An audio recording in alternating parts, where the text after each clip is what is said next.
Bonjour à tous. La force et le courage de Gisèle Pelicot, victime de viol pendant 10 ans, victime de soumission chimique.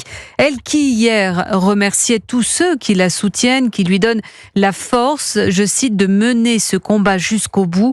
Son combat va donc pouvoir se poursuivre. Le procès va continuer. Le principal accusé, son ex-époux, Dominique Pelicot, devrait être présent ce matin à la cour criminelle du Vaucluse. Son état de santé faisait craindre un renvoi du procès.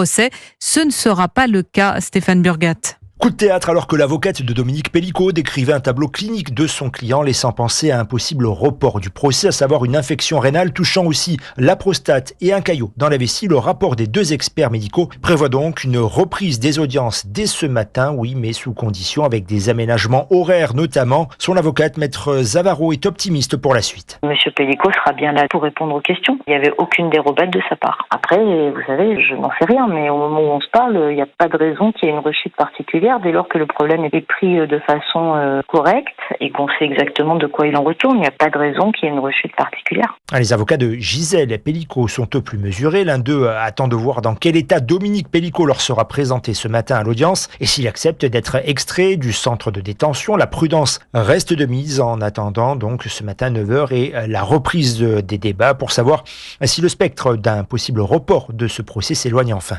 Avignon, Stéphane Burgat, Europe 1.